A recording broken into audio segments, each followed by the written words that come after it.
오늘은 특집 방송입니다. 라디오 반면특위 16화 정권교체는 과학이다. 안녕하십니까. 장마가 지속되죠. 아니요. 정치 장마가 지속되지 않습니까? 예. 뭐 어떻게 지내셨는지 한 주? 저는 뭐 어제 망우리 공동묘지 처음 가봤어요. 만해 한용운 대선사의 길이 있어서 달해제를 지내러 어제? 갔다 왔는데요. 거기 망우리 공동묘지에 굉장히 많은 독립운동가들이 계시더라고요. 그렇죠. 조봉암 선생님. 조봉암 선생님 바로 옆에 만해 한용운 선생님도 계시고. 두 분은 뵀어요. 예. 또 있나요? 많이 있대요. 근데 뭐 내려오는 길에 저 이렇게 내려오는 길에 보니까 그냥 그 오기를 그렇게 묘역을 그렇게 좀 조성을 좀 해놨더라고요. 근데 굉장히 높은 데 있어요. 차가 없으면 맞아요. 도저히 갈 수 없는. 제가 그래갖고 중학교 예. 때 망우리 자전거 타고 갔다가 오르막길에서 자전거 쓰러져갖고 허벅지 다 나갔거든요. 엄청 높은데 자전거 올라갔다 빨리 내려오다가. 험하더라고요. 그래서 다녀왔는데요. 새삼 이렇게 높은 곳에 예전에 어떻게 묘를 썼을까 이런 생각도 좀 들고, 또 지난주에 또 바로 조봉암 선생님 방송을 했었기 때문에 또 더 각별을 마음이 깼네요. 각별했던. 우리 한용원 선생님도 언제 한번 해야겠습니다. 네. 한번 해야죠. 그렇게 하시죠. 우리 곽 박사님은 저는 지난주에 뭐 했죠? 요즘 강연 많이 하신 것 같은데. 네, 요즘에는 6.15 관련한 이제 평화통일 강연 많이 다니고. 토요일 날 또 페이스북 보니까 곽 박사님 강연 한다고 홍보 글이 막 몇 군데 보이던데. 네, 양심수원에? 네, 양심수원에 그럼 뭐 다 어르신들 모시고. 어르신들 앞에서 강연하다가 난리 났습니다. 왜? 너무 잘한다고. 너무 재밌다고.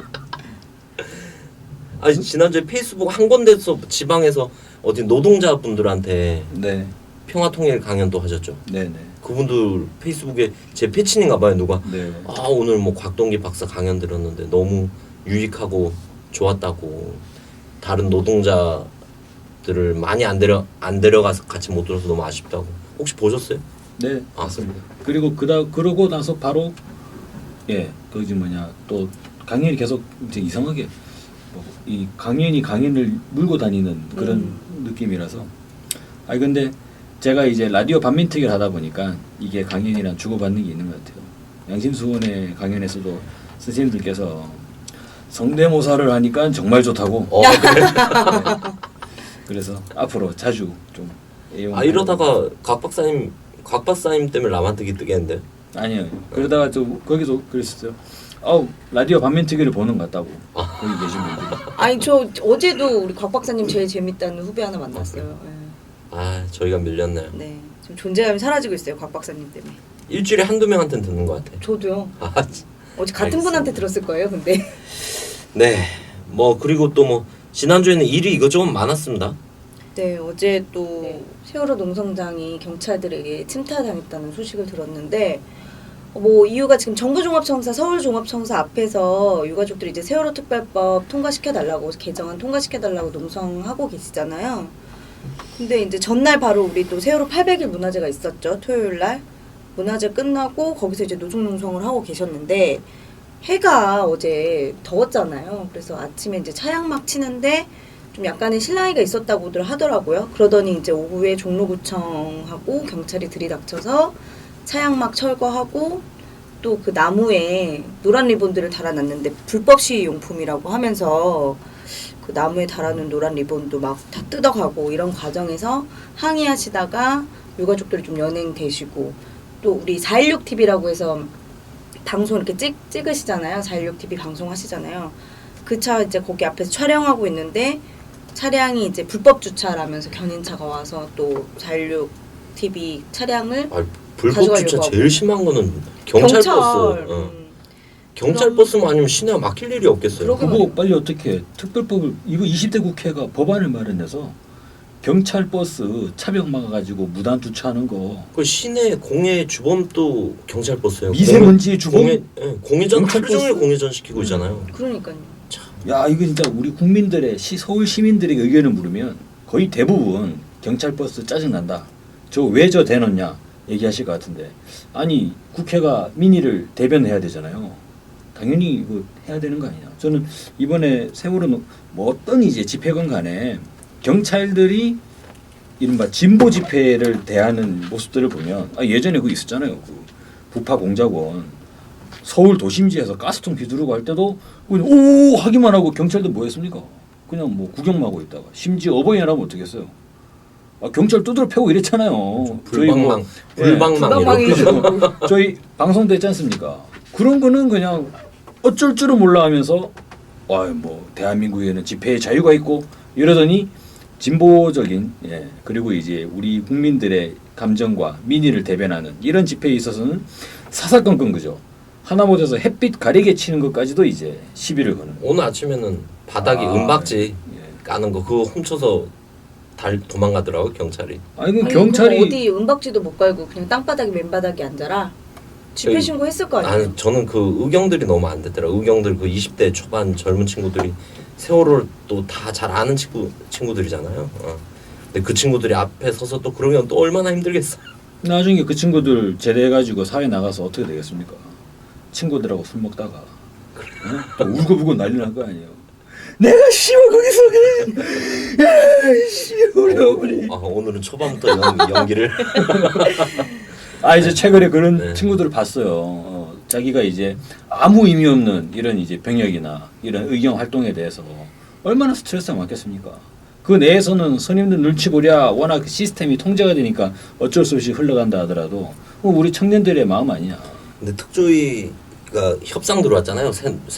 새누리당에서 네. 청와대 빼자. 청와대 조사만 빼면 연장시켜주겠다. 그런 거 보니까 이제 확신이 드는 것 같습니다. 그리고 지금 정부의 그 세월호 가족들 농성 탄압하고 이런 걸 보면 진짜 캥기는 게 있다. 그래서 요 한 1, 2주 사이에 청와대 사라진 7시간 이게 핵심이다 지금. 이게 거의 뭐 굳어지는 분위기 아닙니까? 이런 정황이. 거기다 지금 빅 뉴스 나왔지 않습니까? 400kg. 철근, 400톤. 400톤. 400톤이면 40만 킬로그램이에요. 야, 그게 왜 지금 저는요. 저건 물론 세월호 진실 책도 썼습니다만 정말 이 저자로서 뭔가 좀 더 책임을 통감하는데 왜 그 사실을 밝히지 못했을까 하는데 정말 신기한 거는 그때 아무도 그죠? 그런 데 대한 이야기는 없었어요. 심지어는 세월호의 카고 내에 그러니까 하나의 거대한 이제 그 공간, 그러니까 화물 공간이 있잖아요. 그 로로선이기 때문에. 근데 그 내부에 뭐 화물차가 몇 대, 승용차가 몇 대 그런 것까지 다 이야기가 되는데 그리고 그 당시에 차량들이 어떻게 결박이 됐냐, 결박되는 방식까지도 다 이야기하고 이렇게 되는데 철근이 400톤이나 들어있다는 건 없었지 않습니까? 야, 이거 정말 빨리 조사가 돼야 되죠. 그럼요. 그런데 당연히 또 정해진 프로세스상 어떻게 됩니까? 인양해야 되잖아요. 세월호 인양. 세월호는 인양한다고 하는데 특조위는 이제 문을 닫아라. 이게 말이 됩니까 이게? 그럼 인양한 거는 누가 조사하나요? 특조위가 문을 닫으면 이제 박근혜 정부가 조사하겠죠. 조사는 할까요? 모르죠. 저는 이 세월호가 건져 올려지면 인양이 되면 이 세월호를 과연 뭐 천안함 사고나 뭐 이랬을 때처럼 전시를 할 것인가, 공개를 할 것인가 이것도 너무 지금 그러지 못할 것 같거든요. 박근혜 정부 캥기는 게 있어서 그런 것도 너무 걱정이 되네요. 그래서 세월호 보면서 어제 같은 경우 울기도 사람들 많이 울더라고요. 가족들 막 끌려가시는 거 이런 거 보면서는. 근데 결국은 이게 정치로 풀어야 되는 거 아닙니까? 이걸 세월호 같은 문제를 풀라고 지난 총선에서 혁명적인 일이 반전의 드라마가 펼쳐진 거고 그래서 앞으로 좀 두고 봐야 될 것 같습니다. 그래서 이 한국 정치 어디로 갈 것인가? 저희가 총선 다음 날 아침에 모여가지고 총선 특집 방송을 했습니다. 그러고 지금 2달 하고 좀 더 지났죠. 그래서 총선 특집 방송 많은 분들이 놀라고 많은 분들이 감동을 하고 또 많은 분들이 반성을 하고 했던 총선 끝나고 2달 이상이 지났는데 지금은 또 어떻게 변해 있는가 한번 오늘 살펴보도록 하겠습니다. 그래 오늘 제목은 이 청취자들 너무 기대하실 수도 있는데 부응을 해야 되는데 정권 교체는 과학이다. 그럼 정권 교체는 침대인가요? 저도 계속 승부를 걸겠습니다. 네. 곽 박사님을 뛰어넘으려고. 네, 정권 교체는 과학이다. 근데 그거 아세요? 곽 PD님이 지금 한숨 쉬신 거? 편집해요. 네, 그래 정치 지형에서 이제 제일 중요한 게 민심 아닙니까? 이거는 사실 보수 극우 정치인들도 민심이 중요하다는 얘기는 합니다. 근데 그냥 민심이 중요하다 하지만 민심을 얼마나 잘 정확하게 헤아려서 분석을 하고 또 분석된 결과를 얼마나 구현하기 위해서 애를 쓰는가, 이게 진짜 뭐 정치 가장 중요한 요점이지 않나 싶고, 뭐 지난 일이지만 4.13 총선에서 다시 한번 화제가 됐습니다. 민심이란 단어가 다시 등장을 했죠. 아, 민심이 무섭구나. 아, 민심이 매우 역동적이구나. 그래서 그 민심을 한번 복귀해보고 좀 방송에 들어가도록 하겠습니다. 우리 각 박사님이 한번. 네, 저희가 2달 전이죠 벌써. 4월 14일에 긴급 방송도 하고 했지 않습니까? 그때 보면은 첫째로 박근혜 독재 정치에 대한 심판이다, 이번 4.13 총선은. 두 번째, 민주당을 봐요. 호남에서 완전히 표를 잃었지 않습니까?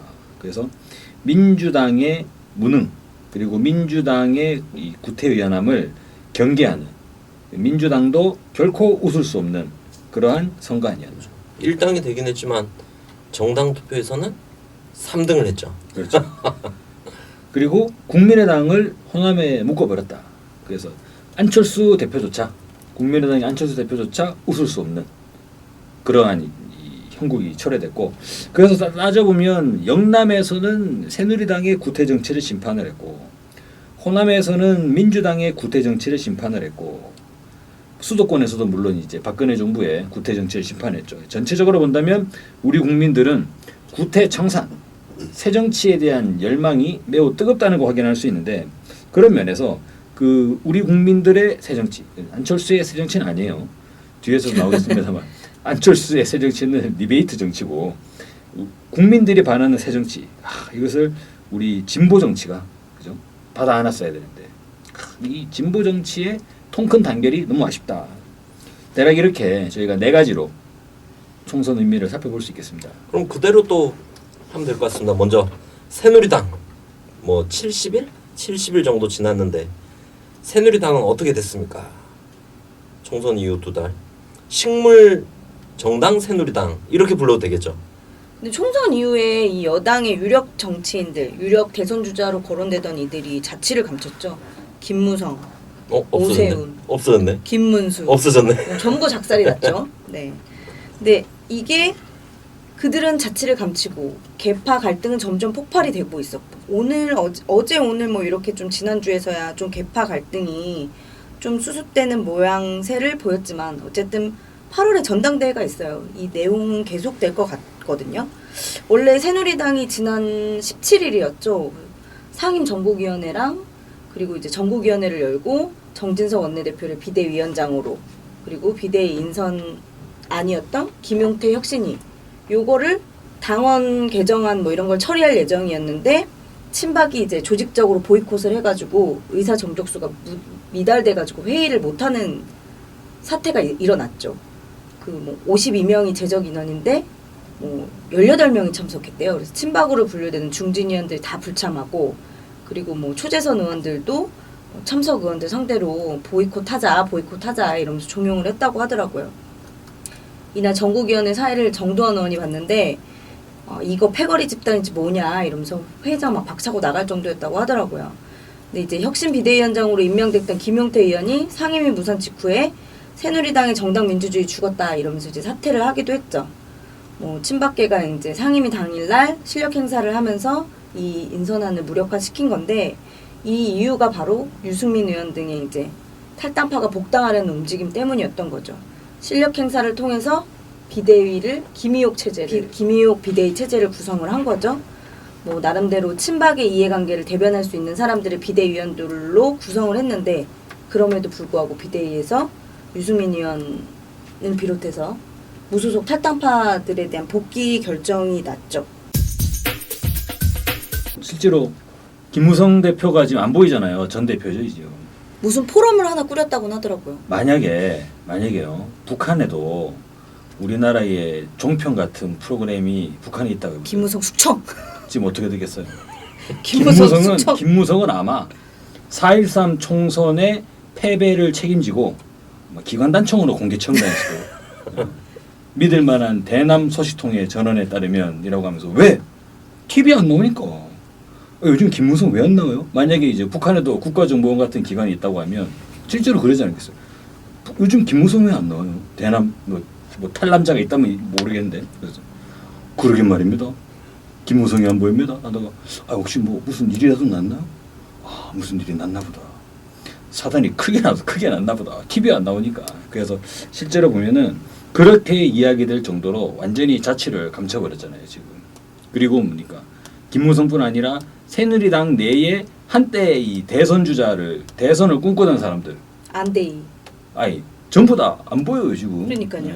그리고 또 뭐가 문제가 되냐면 그러면 새누리당의 이를테면 지난 4.13 총선을 주도했던 세력이 완전히 작살나고 이른바 김무성 체제가 총퇴진한 거냐 하면 그것도 아니야.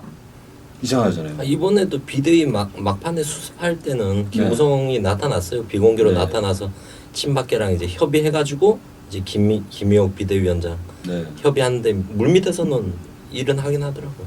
어떡하지? 제가 안 보이는데 숙청당했다 그랬는데. 근데 대외적으로 나서진 않는 거죠. 뭔가 민망한 게 있고 책임져야 될 게 있고 하니까 그거는 만들어놔요. 새누리당에서 뭐 총선 참패 국민 백서 뭐 이런 거 만든다 그랬었잖아요. 만들고 있겠죠. 백서가 하루아침에 나오지 그거 백서 문제 그리고 아까 얘기했던 전당대회 문제 이런 게 제일 복병이라 그러더라고. 옛날에도 그런 거 있지 않습니까? 뭐 이 백서를 쓰면 여기다 선거 평가를 해야 되잖아요. 그리고 원인을 써야 되잖아. 누구 때문에 참패했다. 근데 이거 가지고 제가 볼 땐 기초라도 잡을 수 있을까? 이 비대위에서 사실 가장 민감한 사안인데 이거를 제가 볼 땐 묻어두고 넘기고 가면 모르겠는데 이 백서를 만드는 것 자체가 아마 전쟁이 날 거다. 이 백서 내용이 기초해서 전당대회에서 대표 체계나 이런 걸 세우는 거 아닙니까? 이 평가 내용에 기초해서. 전당대회 전에는 안 나올 것 같아요. 그럼 전당대회를 이제 또 야합을 해야 되는 거죠. 개파가. 그래서 일단 뭐 4.13 총선의 가장 큰 성과, 우리 국민적 성과가 뭐냐 이렇게 뭐 이야기한다면 보수의 영구집권 그리고 유신의 뭐 존속 이런 이야기를 하던 뭐 직접 한 건 아니지만 그런 새누리당을 그죠? 혁신 비대위라고 하는 대표의 총퇴진으로 만들고 그러니까 정말 기고만장하던 이 새누리당을 완전히 납작 엎드리게 만들었던 선거다. 이번 선거가. 그런 면에서 4.13 총선의 근 평가에 그죠? 뭐 고는 80%는 그죠? 새누리당을 심판한 우리 국민의 위대한 승리 이렇게 평가할 수 있지 않나. 진짜 뭐 사실 새누리당을 누가 막 야권에서 새누리당을 직접 때리고 공격해서 만들어낸 결과물이 아니잖아요. 야권에 그런 걸 기억이 전혀 없잖아요. 그런 기억이. 전 있어요. 누가? 무소속 서초을에서 출마한 김수근 후보가. 근데 아니, 우리 국민적인 입장에서 보면 그건 너무 미미한 거고 사실. 아니 저는 지금도 탄핵 정국은 이어지고 있다고 생각해요. 우리 국민들 탄핵 바라고 있지 않나요 지금? 조선일보가 그랬나요? 탄핵 언급이 됐지 않습니까? 이번 총선 결과를 보면서. 저는 뭐 우리 국민들의 민심은 당연히 대통령 탄핵으로 간다고 생각합니다. 그러면 국회가 민의를 대변한다고 하면 20대 국회는 대통령 탄핵안을 탄핵 국회죠. 발의할 수 있는 국회는 돼야 되는 거네 적어도. 근데 지금 정치 구도에서 쉽진 않죠. 이게 국회가 야권이 잘 싸워서 만들어낸 결과물이 아니라 야권 정치인을 뛰어넘어서 니들이 이거 이래? 우리가 직접 때려야겠다. 그래서 때렸는데 지금 2달 반 동안 식물정당을 만들어 버렸잖아요. 얘네가 맞고 나서 정신을 못 차리는 거잖아요. 사실 지금까지 2번에 있는 거죠. 새누리당. 그래서 그런 걸 만들어냈다. 여기서 저는 또 중요하게 보여지는 게 유승민 현상이에요. 그러니까 새누리당이 총선 책임론으로 시끄러울 거다라고 생각했는데 이게 이례적으로 그죠? 이를테면은 친박계가 완전히 득세하는 방향도 아니고 근데 유승민이 누굽니까? 박근혜 대통령이 배신의 정치라고 이야기했고 선거에서 심판을 해야 된다라는 뉘앙스로 이야기했지 않습니까? 예를 들어서 새누리당 내에서 그러니까 전부 다 그 당시만 하더라도 박근혜 대통령 명함 가지고 선거운동하던 그 새누리당 내에서 대통령이 그렇게 얘기했다 그러면 그 사람은 정치 인생 끝난 거잖아요. 존형도 내리라고 그랬잖아요. 유승민한테. 근데 왜 유승민 의원은 여전히 건재한 거냐? 이상하지 백성하게 않습니까? 키웠으니까. 네, 맞습니다. 나중에 드리고 싶은 얘기가 그죠? 미국과 연계되어 있다고 알려진 정치인들은 쉽게 죽지 않아요. 그래서 저는 박근혜 대통령이 더 예민한 것 같아요. 유승민에 대해서. 왜냐하면 네. 백성학에 5년 동안 키웠다. 백성학은 미국의 뭔가 스파이 역할을 한다. 이런 걸 청와대가 모를 리가 없잖아요. 그리고 처음부터 더 나가면 애초에 유승민 의원이 박근혜 대통령의 친박의 중심으로 이렇게 거론되게 된 계기가 뭡니까? 그때가 2004년이잖아요. 그러니까 노무현 대통령 탄핵을 한나라당이 섣부르게 제기하다가 이번하고 마찬가지네요. 국민의 탄핵 역풍을 맞고 완전 작살났잖아요. 그러고 나서 박근혜 대표 급거 박근혜를 한나라당 대표로 들여와가지고 뭐 했습니까 그때? 눈물 정치 이제 울기 시작했잖아요, 그죠? 예, 그래서 천막 치고 우리 못 살겠다 도와달라 한만 도와달라 열심히 하겠다. 그때 대표 비서실장이죠. 실장. 대표 비서실장을 초선 의원이던 유승민 의원이 발탁이 됐어요.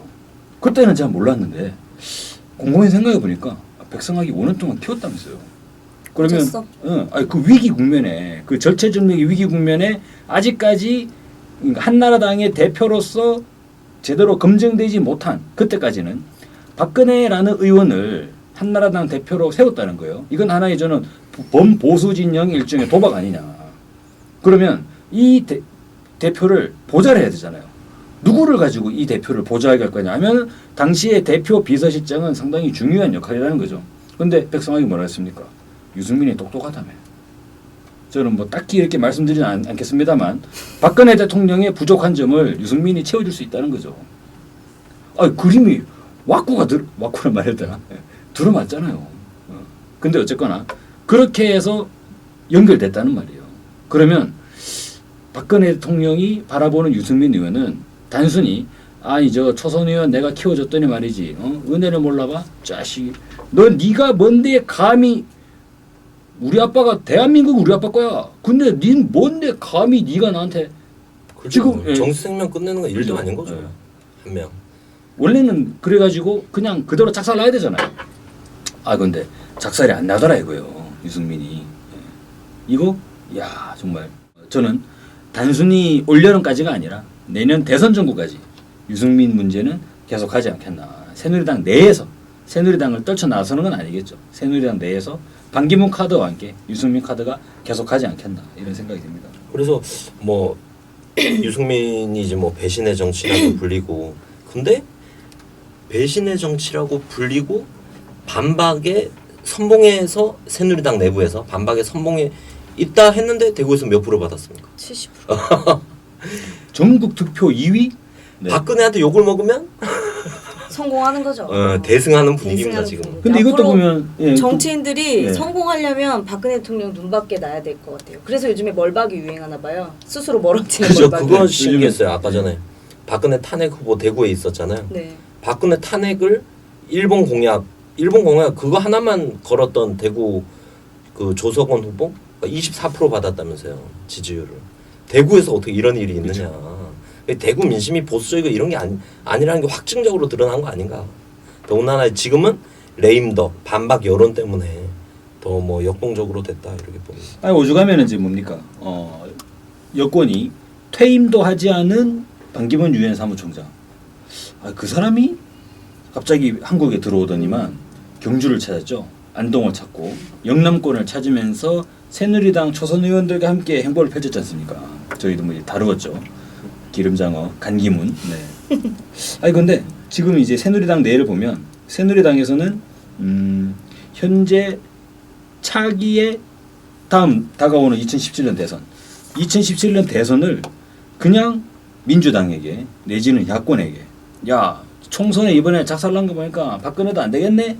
라는 평가를 듣기 싫은 거죠. 그래서 어쨌거나 새누리당 내에서 새로운 대선 주자를 심어야 되지 않느냐, 만들어내야 되지 않느냐라는 요구가 이제 팽배하고 있는 것이고 그런 요구에 의해서 반기문도 방안을 하는 것이고 방한하고 나서 지금 네. 대선 후보 여론조사 계속 지금 1위 한 달째 1위 하고 있어요. 그렇죠. 그리고 유승민도 들어오는 것이고 또 남경필이잖아요. 남경필도 대선 관련한 발언을 하는 것이고 지금 이제 전부 다 막 끄집어내는 것 같아요. 뭐 어찌됐든 뭐 새누리당이 지금 개파 정치가 개파 간 대결이 거의 극심한 지경이잖아요. 이게 내부 단도리도 안 돼요 지금 단도리. 근데 내부 통제도 잘 안 되는 네. 상황. 이게 외부로 그대로 나타나고 있어요. 어떻게 붙고 있는지 비대위원장 왜냐면 비박계에서 정보를 흘리고 또 친박계에서 정보를 흘리고 하니까 유승민 이 문제 가지고도 거의 뭐 내용이 이게 제가 볼 때 이 상황으로 가면 새누리당에서 대선 후보가 하나로 정리될 수 있을까? 이런 얘기까지 나올 정도로 실제로 혁신비대위가 유승민 의원의 복당을 결정을 해버렸잖아요. 그러자마자 친박에서 뭐라 그랬습니까? 대통령의 탈당을 부르는 사태. 쿠데타다. 분당까지도 가능한 쿠데타로 했잖아요. 맞아요. 친박계가 분당을 얘기하지 않습니까? 그래서 그 어렵게 세운 사무총장 결국 경질시켰잖아요. 네, 그것도 사무총장이 3주 만에 잘려버렸어요. 유승민 의원이 복당하면서 복당을 혁신비대위가 사실상 허하게 된 거죠. 근데 이걸 막 그렇게 쿠데타라고 막 이러면서 했었는데 그러니까 김의옥 비대위원장이 뭐 자기는 취임할 때 난 초개파라고 막 이러더니 바로 당무를 거부하고 잠적을 했죠. 네. 근데 실제로 실제로- 저는 그 동안에 네. 전화를 받은 것 같아요. 어떻게 하라고. 그래서 뭐 프로 결국에는 권선동 네, 정진 정진석이 조건으로. 찾아가서 사과하고 정진석이래. 권성동 경질 조건으로 복귀한 거잖아요. 근데 복당하면서 유승민 의원 사과 받아내야 된다고 막 또 이런 일도 있었고 그랬잖아요. 그런 모습들이 나타나는 이유가 뭐냐 이걸 보면 제가 이제 여기저기 다니면서 뭐 강연 자리에서도 그러는데 새누리당 뭔가 이상하지 않습니까? 저 지금 다시 화합하기 어렵지 않느냐라고 했을 때 많은 분들이 지난 2012년 대선이나 이명박 정부 때의 기억을 떠올리시면서 그래도 보수는 쟤들은 원래 권력에 이합집산하는 그런 정서를 가지고 있기 때문에 뭔가 이제 갈 길이 정해지면 쭈르륵 줄을 선다. 쟤들은 지금 저렇게 싸우지만 언제 그랬나 듯이 줄을 설 거다라고 보시는 분들이 많이 계세요. 근데 저는 그런 견해에는 약간 좀 견해가 다릅니다. 왜 견해가 다르냐면요. 그것은 지난 이명박 정부 시절에서 나타났던 개파 간 줄서기잖아요. 근데 이명박 정부의 통치 철학이 뭡니까? 실용주의. 뭐 굳이 학술적으로 보면 실용주의고 저희 라디오 반민특위 식으로 말하면 돈이 최고다. 돈이 최고다. 그러니까 돈만 되면 개인의 명예나 뭐 대통령의 명예나 체면 같은 것들은 안정에도 없잖아요. 사실 이명박 대통령이야 뭐 본인이 어땠는지 모르겠지만 그렇게 보인단 말입니다. 실질적으로 그렇게 움직여 버리니까 이를테면 저 자식이 3년 전에 나한테 그렇게 나를 아주 저 감히 나를 쪽팔리게 만들었지 라는 생각이 들어도 웃으면서 아이고 뭐 의원 반갑소이다 하면서 이제 그렇게 되는 거잖아요. 그런데 박근혜 정부는 똑같냐 이거죠. 박근혜 대통령의 통치 철학은 뭡니까? 철학이라기보다는 가치관이라고 해야 되나? 정치 모토라고 해야 되나? 제가 지난번 한번 라반드 방송 때 말씀드렸죠. 대한민국 우리 아빠 거. 이게 박근혜 대통령의 기본 인식이잖아요. 그런데 아까 말씀드린 이렇게 된다는 거죠. 아니 대한민국이 우리 아빠 건데 네가 뭔데 니까지 이렇게 감히 나한테 말이죠. 이런 정서가 있는 거예요. 이명박 집권기에도 사실 박근혜는 네. 그랬죠. 이명박에 대해서. 그렇죠. 네가 뭔데 감히 나한테. 네. 그게 있었잖아요. 근데 이명박 대통령은 그래도 원래 본인의 체면이나 이런 것들을 안중에 넣었기 때문에 뭐 좋습니다 하면서 쭉 다독이면서 이제 끌고 왔던 거지 않습니까? 그러니까 지금 시기에 박근혜 정부에서는 박근혜 대통령 본인의 그러한 일종의 뭐라고 합니까? 삐짐, 아주 과도한 공주병 이런 것으로 인해서 보수의 이합집산이 어려울 수도 있다. 이미 지금 드러나고 있잖아요. 쟤는 절대 안 돼. 아니, 만약에 생각해보세요. 이명박 정부 시절 같았으면 유승민 의원 됐습니까? 아니 총선 끝난 거 바로 다음날 복당 바로 했어요. 복당 바로 해가지고 청와대 불려갔을걸? 같이 식사했을 거라고. 그러면서 앞으로 잘해보자고 악수하고 또 이제 사진 찍고 이렇게 했겠죠. 지금은 뭐 절대 안 되잖아요. 그러다가 어떻게 됐어요? 국회의장 날라갔잖아요 지금. 심지어 국회의장이 민주당으로 가버렸지 않습니까? 그죠? 왜냐면은 새누리당 공천불복 탈당 무소속 새누리당 당선자들을 받아들이면 민주당을 넘어설 수 있잖아요. 그러면 굳이 관례상 집권 여당에다가 의석수도 새누리당이 제1당으로 제일 많은데 굳이 국회의장을 그렇게 이제 민주당으로 넘겨줘야 되느냐? 그럴 필요 없는 건데 아니, 정세균 의원을 국회의장으로 하면서까지 유승민 절대 안 돼가 딱 총대선이 있었지 않습니까? 이런 부분이 왜 나타나느냐? 그래서 저는 새누리당 보수 세력이 차후의 대선 국면에서 과연 그들이 지난 MB 시절만큼 그렇게 뭐 능수능란하게 이합집산이 잘 될까? 박근혜 대통령이 커다란 하나의 브레이커로 작용할 수 있지 않겠나? 친박계가 뭐 이런 생각을 해봅니다. 그래서 이것이 저는 나중에 이제 정권 교체를 얘기할 때 우리가 정권 교체를 낙관할 수 있는 하나의 요인 아니냐? 다들 저거 이합집산 잘 안 된다. 그 박근혜 대통령은 이제 뭐 배신의 정치에 용납 안 된다 그런 면도 있는데 하는 걸 잘 보면 집권하고부터 지금까지 계속 이 정권 자체가 뭔가에 쫓기고 불안하고 이런 게 태생적으로 뭔가 있지 않나. 지연제가 많아서. 예. 그렇지. 근데 당선이 이미 그렇게 된 거잖아요. 그쵸. 51.6%로. 이거 자체가 엄청 큰 부담이다. 그리고 세월호 문제에 저희 뭐 음모설 여러 가지 중에 뭐 파파이스에서 얘기하는 뭐 파파이스에서 얘기했나요? 뭐 헬리콥터 타고 근처에 있었다. 진도 근처에.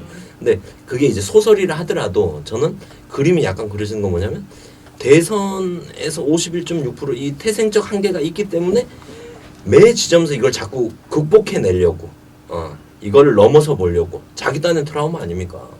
그러면서 매사에 자꾸 뭔가 조급한 방책, 과한 방책 이런 것들이 나오는 거 아닌가. 그래서 배신자 문제도 박근혜 정부는 트라우마가 있는 거잖아. 근데 이걸 알고 있는 이 정보를 알고 있는 내부에서 뭔가 배신이거나 나거나 이탈이 일어나거나 하면 이게 단순히 한 명이 빠져나가고 세력이 줄어드는 문제가 아니라 정권의 생존과 직결되는 문제가 되는 거죠. 내부 이탈자가 생기는 것 자체가. 그래서 그런 게 박근혜 정부의 완전 가장 좀 기본적인 문제가 되고 있죠. 어찌 보면 완전한 전형적인 후진 정치인데 사실 그게 그런 정치를 대한민국에서 표방했던 정치인이 다깎이 마사오잖아요.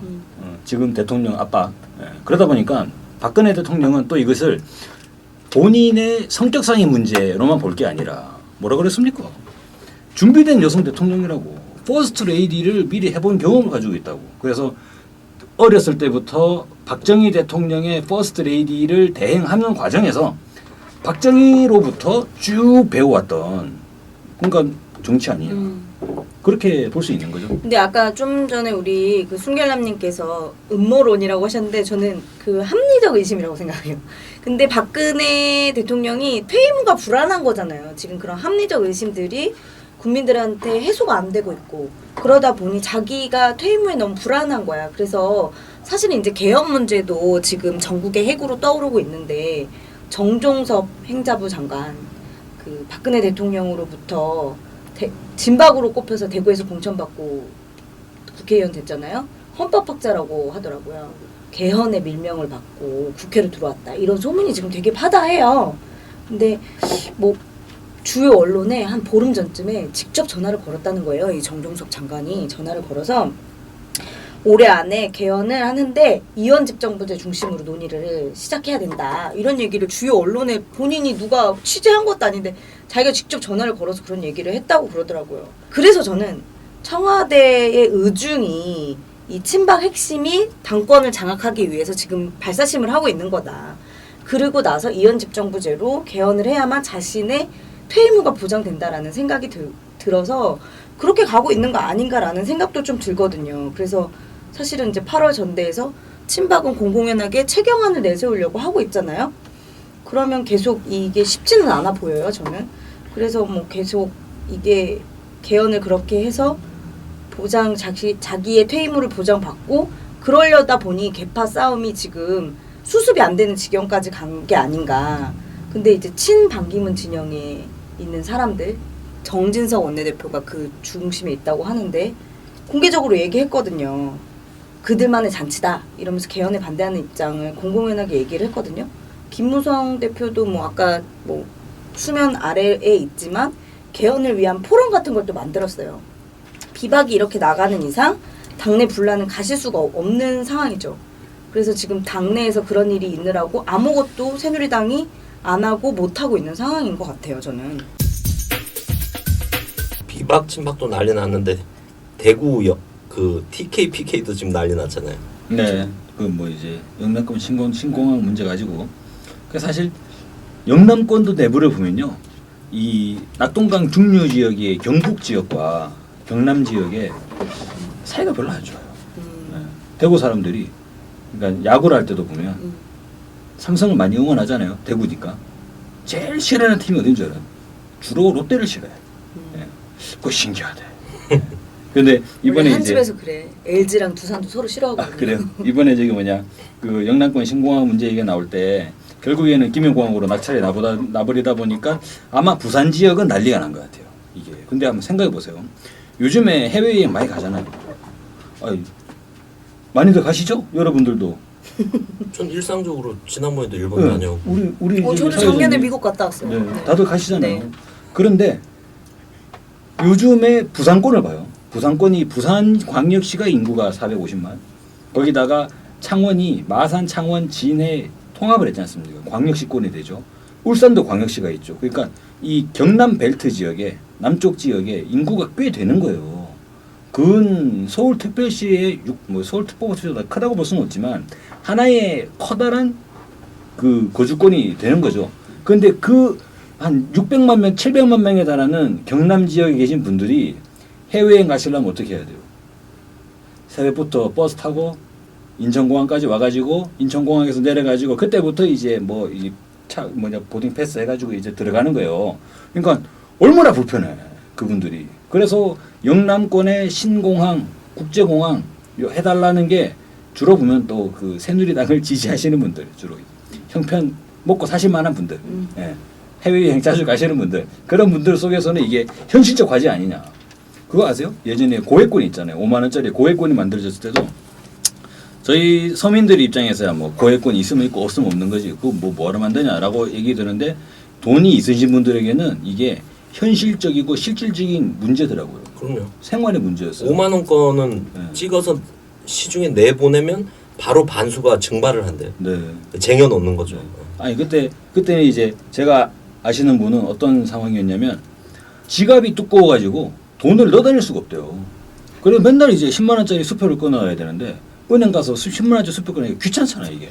그러니까 매번 이 주말에 어디 가면 이제 한 번에 뭐 200, 300원 쓰고 오셔야 되는데 이 지갑에다 지갑이 빵빵 아버지 해져버리잖아요. 그러니까 생활이 불편하다는 거예요 이게. 그런 아시는 분이 있어요? 저는 아니 좀- 카드를 쓰면 되죠 왜? 아, 카드 아, 남은 왜 그러세요? 아, 네. 소득이 다 네. 그 쓰는 게 다 잡히잖아요. 우리는 상관없는 영역이네. 그렇죠. 네. 그러다 보니까 5만 원권이 나오게 되면 그리고 또 이게 있잖아요. 5만 원권이 나오기 전에는 모든 로비가 이제 사과 상자로 통했는데 5만 원권이 나오면서 비타오백. 비타오백으로 아주 편리해지는 그런 면들이 있잖아요. 근데 마찬가지로 이 뭐 영남권 신공항도 보면 일반 서민들의 요구하고 실제로 먹고 살만하고 괜찮으신 분들의 요구는 생활적으로 정말 달라질 수가 있어요. 실제로 부산의 해운대 그 가보세요. 해운대에 있는 그 아파트 단지, 주상복합 단지들 보면 의리의리합니다. 그건 뭐 서울의 강남 필적해요. 거기 사시는 분들이 근데 해외여행 갈 때마다 어떻게 됩니까? 아니 내가 왜 내가 뭐가 부족해가지고 내가 새벽부터 버스 타고 인천까지 가가지고 거기서 비행기 타고 또 올 때도 피곤해 죽겠는데 인천에서 시차도 적응 안 되는데 거기서 버스 타고 또 몇 시간 동안 내려와야 되고 얼마나 불편해요. 근데 이제 그런 요구들이 있다는 거예요. 근데 이게 결국은 어떻게 됐습니까? 그냥 김해공항, 김해 신공항. 네, 김해 신공항. 신공항이라고 부르고 있죠. 대구에 부산만이 아니라 대구의 친박 의원들도 이번엔 불평을 쏟아내더라고요. 쏟아내죠. 네. 네. 그럼 자기 표랑 연관되는 거예요. 그래서 이게 뭐 좀 공항 문제가 중요한 게 아니라 제가 볼 때 친박 비박에다가 네. TK PK 분열까지 완전 엎친 데 덮친 매우 격으로. 외환이네요. 그래서 난리가 났다. 이런 걸 보면 제가 볼 땐 새누리당이 여론을 지금 완전 주도를 하고 있습니다. 지금 자체 내분이 일어나니까 안 좋은 방향으로. 네. 그리고 대선 때까지 이렇게 가지 않겠나. 주도적으로 욕을 얻어먹다 보니까 그죠? 주도적으로. 네. 욕을 다 먹고 있어요 새누리당이. 새누리당 욕을 다 먹고 보니까 오히려 그죠? 민주당이 예전에 보면 민주당이 주로 욕 먹는 거는 민주당이 주로 했지 않습니까? 심지어는 민주당 물론 더 그때는 민주, 이제 더 민주. 그러니까 그때는 이제 정당 이름이 달랐지만 왜 회초리 맞는 순회도 했잖아요. 당 지도부가 그죠. 예, 얼마나 욕을 많이 먹었으면. 근데 이번 4.13 총선의 또 성과는 뭐냐? 이 욕 먹는 게 그죠? 넘어갔어요. 새누리당. 사람들 만나면 다 누구 욕합니까? 새누리당. 요즘에 새누리당 욕하죠. 요즘 박근혜 대통령 욕 많이 해요. 영남 지역에서. 네. 근데 영남 지역에서는 박근혜 대통령 욕이 이제 시작이 됐지만 저는 뭐 수도권에서 제가 이제 주로 이제 술자리에서 만나는 사람들은 더 이상 대통령 욕을 안 하더라고요. 이제 하도 많이 해서 그건 이제 질리고 더 이상 욕할 것도 없고. 예, 더 이상 욕할 것도 없고 욕해봤자 그냥. 그렇죠. 근데 영남권은 이제 욕이 막 시작이 되는 것 같아요. 예, 그래서 막 저희 어머니께서도 주로 보면은 아침에 등산을 갔다 오시잖아요. 마 요즘 니 알아? 요즘 마 분위기 장난 아니디? 막 이런 얘기 마시거든요. 네, 그렇습니다. 그리고 또 한 가지 문제가 더 있습니다. 그러니까 이제 새누리당 내에서 그 박근혜 대통령으로 인한 갈등 요소가 존재하는데 또 한 가지 이건 이제 미국을 또 생각을 해봐야 되죠. 보수 정치 세력이니까 미국이 볼 때 과연 미국은 새누리당이 마음에 들까? 이 안 들지, 문제가 지금. 나오는 거죠. 걱정이 되죠. 걱정이 되죠. 특히나 이제 4.13 총선 저는 그것도 걸려요. 4.13 총선 때 왜 대선 때와 같은 지방선거 때와 같은 김무성이 얘기했던 버스가 가동이 안 됐을까? 가동이 됐는데 그 모양이었을지도 몰라. 못했을 수도 있고 안 했을 수도 있다. 그럼 안 한 이유에서는 이대로 새누리당을 그냥 건져준다고 될 문제가 아니구나 라는 판단을 또 누가 하지 않았을까 이런 생각도 들더라고. 뭐 소설이지만. 근데 진짜 신기한 게 4.13 총선 이후에 조선일보 사설을 봤거든요. 거기에 안철수 대표가 나와가지고 야권이 분열했기에 이 정도에서 끝난 거지. 안 그랬으면 더 작살날 수도 있다. 그래서 안철수도 그렇지만 반기문이 갑자기 등장을 하고 네. 유승민이 복당이 되고 그리고 또 특이한 게 아까 전에 그 유승민이 그 국회의원 그룹 국회 여러 연구 그룹이 있잖아요. 근데 어젠다 2050이라는 데 유승민이 가입을 했어요. 근데 여기는 그 정치의 중도화 그러니까 새누리당에서도 중도 네. 또 민주당에서도 가요. 민주당에서는 김종인 대표가 여기 가입을 했어. 그래서 중도 민주당에 또 하필이면 김종인 대표가 또 그죠. 유승민과 김종인 같이 있단 말이에요. 둘 다 막 갑자기 버터 냄새가 막 풀풀 나시는 거예요. 김종인이 뭐라 그랬어요? 당 대표를 그만두면 자기는 개헌? 내각제 개헌에 올인하겠다 그랬잖아요. 네. 뭔가 이게 지금 새누리당과 민주당 이 문제가 아니라 뭔가 다른 그림이 만들어질 수도 있는 뭔가 움직이겠다. 왜냐면 박근혜로는 안 될 것 같으니까. 새누리당으로는 정권 교체가 안 될 것 같으니까. 이재호가 또 뭘 하고 있습니까? 이재호가 신나. 친 MB 계열 모아놓고 자기는 당 만들겠다. 우려가 많겠지만 이대로 그냥 신당을 창당해서 대선에 도전해 보겠다고 하고 아유, 있는 그 오빠 거죠. 기운도 좋네. 그래서 그 나이에. 이제 내년 대선이 상당히 복잡성이 보여질 수 있다. 왜냐하면 이 상황으로 가서는 새누리당이 이길 수 없다는 게 이제 얘네가 볼 때는 확실한 거. 부정선거 같은 경우도 너무 다 주시를 하고 있잖아요. 모든 국민이나 야당이나 이런 한 번 당했으니까. 더군다나 저희가 또 주목받는 인물 방송도 했지 않습니까? 그 김병기 의원 이번에 민주당으로 그리고 국가정보원 사람이 민주당 가버렸잖아요. 뭐 그런 부분도 존재한다고 보고. 그래서 이번 대선 때 버스는 단순히 그냥 51.6%를 만드는 버스가 아니라 보수가 아닌 듯한 보수 진영. 여기다가 또 핵폭탄이 하나 떨어지는 거 아닙니까? 뭐예요? 개헌. 개헌으로 사람들이 할 때 누가 될지 모르는 거죠. 지금 반기문이 나설지, 유승민이 나설지, 안철수가 나설지 네. 모르는 상황. 근데 이 세 중에 누가 나서든 보수 진영의 후보로 사실 가능한 거잖아요 지금. 그래서 이런 버스 가동을 지금 하고 있는 거 아닌가. 그래서 플랜 B를 대비하고 있다. 바뀌었다고 할 수는 없죠. 바뀌었다고 아직 할 수는 없지만 친박 비박 싸우는 이제 뭐 사실 전당대회가 누가 이겨? 친박이 이겨. 아니면 비박이 이겨. 누가 이기더라도 그때가 마무리 지점이겠어요? 시작일 거 아니에요 그때가. 그때 전당대회 때까지 결과를 보고 플랜 A로 갈지 얘를 활용해서 플랜 B로 갈지 개헌 폭탄을 써서 플랜 C로 갈지 맞습니다. 여러 가지가 지금 논의되고 있는 매우 거 아닌가. 복잡해졌죠. 이것도 4.13 총선의 이제 우리 쾌거라고 보고. 그렇죠. 개헌 논의는 지금 사실은 뭐 그 정세균 국회의장도 개헌에 찬성하는 민주당 내에 사람이잖아요. 원래 이제 개헌 예, 예. 의견들이 있었죠. 네, 계속. 그렇기도 하고 저는 이제 박 언니는 미국으로부터 완전히 버림을 받은 것이 아닌가라는 생각은 좀 들거든요. 근데 어쨌든 개헌이라는 거는 뭐 그들 각각의 다 이해관계가 지금 맞아 떨어지고 있지 않나. 뭐 개헌이 좋은지 그래서 안 김종인 좋은지는 대표가 지금 개헌 얘기하면서 독일식 뭐 얘기를 하면서 이제 비례 그것도 같이 논의가 비례 돼야지 후보를 개헌을 한 50%로 한다면. 그럼 이건 진보 진영이 봐도 약간 혹한단 말이에요. 야 진보 정당들이 약진을 할 수 있겠구나 제도적으로. 근데 잘 보면 얘는 새누리당이 죽을 판이야.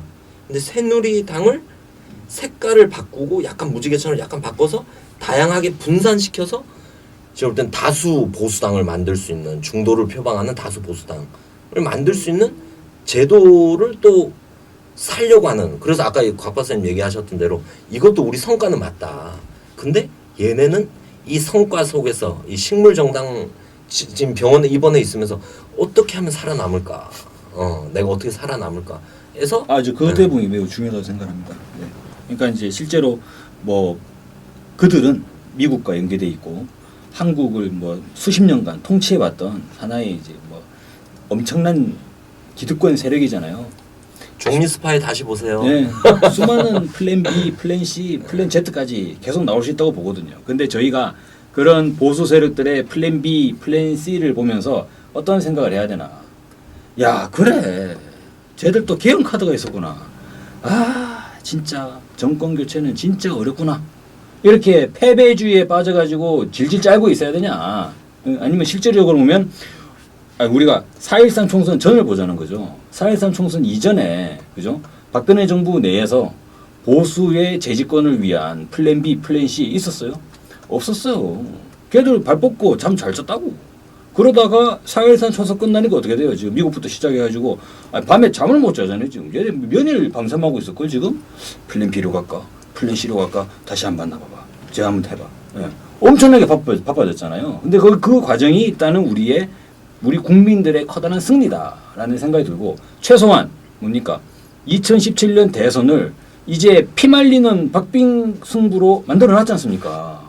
이거 얼마나 이런 거잖아요. 정권 교체의 가능성을 근 50% 이상으로 확 올려버린 게 이번 4.13 총선에 총선 전에는 네. 대선을 낙관하는 사람 한 명도 못 봤어요. 저는. 총선 전에 제가 강연 다니면서 2017년 정권 교체 얘기하면요 청중들이 피식 웃어요. 뭐 강사님 뭐 기백 좋으시네요. 이러고 그냥 강사님도 농담도 잘하시는데 우리 강사님 뭐 이런 분위기가 있다는 거예요. 근데 요즘은 어때요? 요즘에는 2017년 정권 교체 되겠습니까? 이러면 하면서 이렇게 된다는 거죠. 그럼요. 이게 진짜 우리 국민들 정말 그래서 정권 교체는 과학이군요. 네.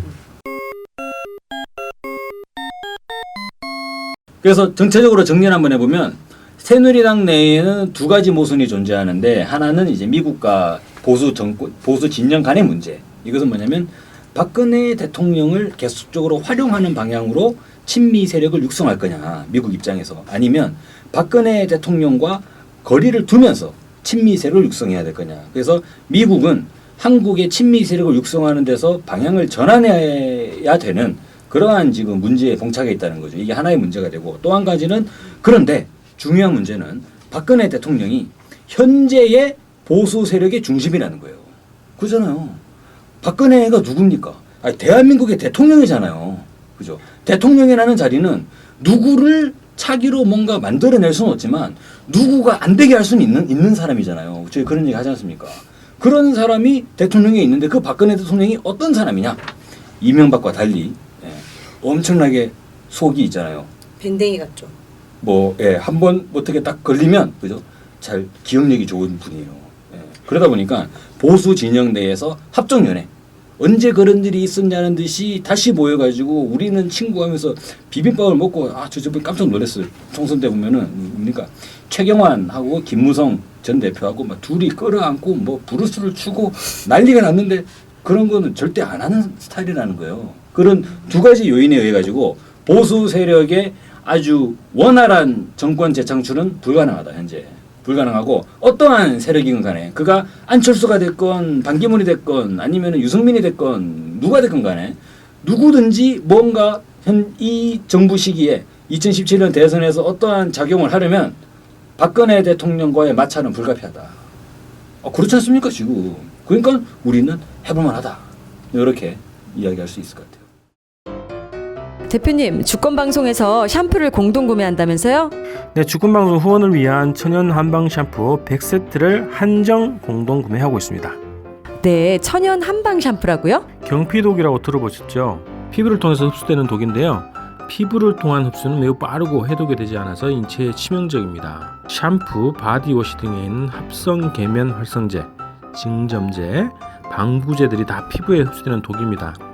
방부제, 증점제, 산도 조절제를 사용하지 않고 한방 샴푸는 유익한 미생물과 천연 약재, 추출물을 사용하여 만든 샴푸입니다. 그게 그렇게 좋나요? KM 미생물을 사용해서 두피에 기생하는 모낭충, 비듬균을 감소시키고 천연 방부 효과가 있는 정향과 계지를 사용해서 피부 트러블이 거의 없습니다. 아, 네, 탈모 방지 효과도 있다면서요? 천연 약재 추출물을 사용해서 지속적으로 사용할 경우에 머리카락이 덜 빠지게 되고요. 모발이 풍성하고 또 윤기가 있어짐을 느낄 수 있습니다. 어떻게 구입할 수 있습니까? 주권방송 홈페이지에서 배너를 누르시면 주문소로 이동합니다. 주문하시고 입금하시면 바로 롬즈를 만날 수 있습니다. 주권방송 후원을 위한 천연 샴푸 공동 구매. 많은 구매 부탁드립니다.